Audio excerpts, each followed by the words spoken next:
சீரியல்களின் full எபிசோடுகளை Sun டிவியில் ஒளிபரப்பான உடனே எக்ஸ்க்ளூசிவாக சன் நெக்ஸ்டில் மட்டும் ஃப்ரீயா பாருங்கள். மா உட்காருமா. உட்காரு. அட உட்காருமா. உட்காருமா. உட்காரு.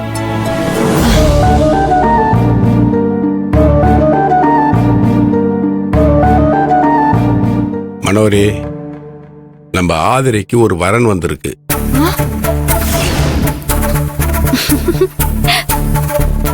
ஆதிரைக்கு வரன் வந்து இவர் பாட்டுக்கு கல்யாண ஏற்பாடு பண்ண ஆரம்பிச்சு கல்யாண செலவுக்கு நிலத்தை வைக்கணும் கொண்டாடின்னு கேட்டா என்ன பண்றது? அந்த நிலத்தை நம்ம பேர்ல எழுதி வாங்கியும் எந்த பிரயோஜனம் இல்லாம போயிடும் போல இருக்கே.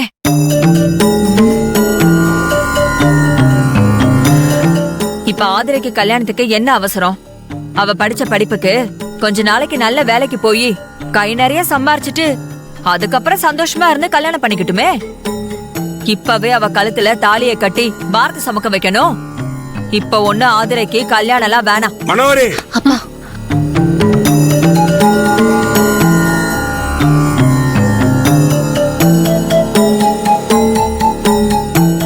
இங்க பார், உன்கிட்ட இப்ப ஆதிரைக்கு கல்யாணம் பண்ணி வைக்கலாமா வேண்டாமான்னு ஐடியா கேட்கறதுக்காக உன்னை கூப்பிடல. நாளைக்கு ஆதிரைய பொண்ணு பார்க்க வர்றாங்க.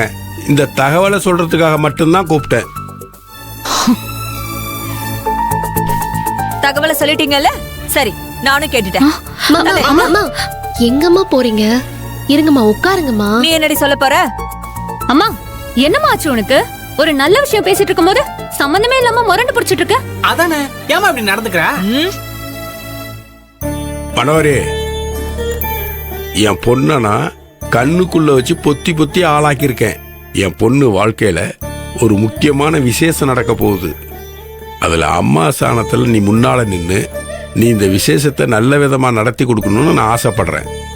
நீ முடியாதுன்னு முரண்டு பிடிச்சின்னா நாளைக்கு மாப்பிள்ளை வீட்டுக்காரங்களை வீட்டுக்கு வர சொல்லாம கோயிலுக்கு வர சொல்லி பொண்ணை பார்க்க வச்சு கல்யாணத்தை பேசி முடிச்சிருவான். பாத்துக்க. இப்போதைக்கு முரண்டு பிடிச்சோம்னா நமக்கு தான் கஷ்டம். அதனால மாப்பிள்ளை வீட்டுக்காரங்களை வர வச்சு எதையாவது இல்லாத பொல்லாததையும் சொல்லிவிட்டு இந்த சம்பந்தத்தை நடக்க விடாம பண்ணி விட்டுறணும். அப்பதான் நம்ம நிலம் நம்ம கைய விட்டு போகாம நம்ம கிட்டயே இருக்கும்.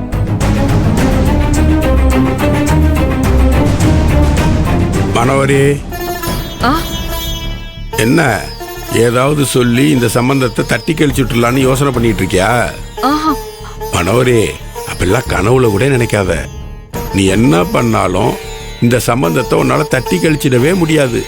ஏன் தெரியுமா? இப்ப வந்திருக்கிற மாப்பிள்ளை வேற யாரும் இல்லை. என் கூட படிச்ச சின்ன வயசு நண்பன் தில்லைநாதனோட பையன்தான் மாப்பிள்ளை. தில்லைநாதனை யாருன்னு தெரியுமில்ல உனக்கு? நம்ம ஊர்ல நம்ம கூடவே இருந்தவன். நடுவுல கொஞ்சம் காலம் பிரிச்சு வச்சிடுச்சு. இப்ப மறுபடியும் காளையங்களை சேர்த்து வச்சிடுச்சு. அவனுக்கு என்ன பத்தியும் தெரியும், உன்னை பத்தியும் தெரியும், ஆதிரையை பத்தி ரொம்ப நல்லாவும் தெரியும். அப்பா, உங்க சந்தோஷம் எதுவோ அதுதான் என்னோட சந்தோஷம்னு நானே இந்த கல்யாணத்துக்கு சம்மதிச்சப்போ அம்மா ஏன்பா இந்த சம்மதத்தை தட்டி கழிக்கணும்னு நினைக்க போறாங்க? நீங்க ஏன்பா அம்மாவை பத்தி இப்படி பேசுறீங்க? படி, நினைக்கலன்னா நல்ல விஷயம் தாம்மா. அப்படியே நினைச்சாலும் நடக்காதுன்னு தான் இப்ப நான் சொல்லிட்டு இருக்கேன். தில்லைநாதன் தான் மாப்பிள்ளையோட அப்பனா நாம என்ன சொன்னாலும் எடுபடாது. ஏன்னா அவரும் நம்ம வீட்டுக்காரரும் அந்த அளவுக்கு ஃப்ரெண்டு. இப்போதைக்கு சரின்னு தலையாட்டிட்டு பின்னாடி சந்தர்ப்பம் வரப்போ ஒரேடியா காலை வாரி விட்டுறணும். அதுதான் சரி. ஆதிர, நீ கல்யாணத்துக்கு சம்மதம்னு சொல்லிட்டியா? நீ வேலைக்கு போகணும், உங்க அப்பாக்கு சூப்பர் மார்க்கெட்ல வச்சு கொடுக்கணும்னு அப்படி இப்படின்னு எதை சொல்லிட்டு இருந்தியே. அதனால உனக்கு இப்போ கல்யாணத்துல இஷ்டம் இருக்காதுன்னு நினைச்சுதான் நானும் கல்யாணத்துக்கு என்ன அவசரம்னு கேட்டேன். உனக்கு சம்மதம்னா எனக்கும் சம்மதம் தான். உனக்கு சந்தோஷம்னா எனக்கும் சந்தோஷம்தான். நெசமாதானே சொல்ற? இப்போ ஒரு பேச்சு நாளைக்கு ஒரு பேச்சுன்னு மாத்தி பேச மாட்டிய? மாட்டேங்க. என் அக்கா இடத்துல இருந்து ஆதிரைக்கு அம்மாவா முன்னாடி நின்னு இந்த கல்யாணத்தை சீரும் சிறப்புமா நடத்தி வைக்க வேண்டியது என்னோட பொறுப்பு. போதுமா? இது போதுமானவரே.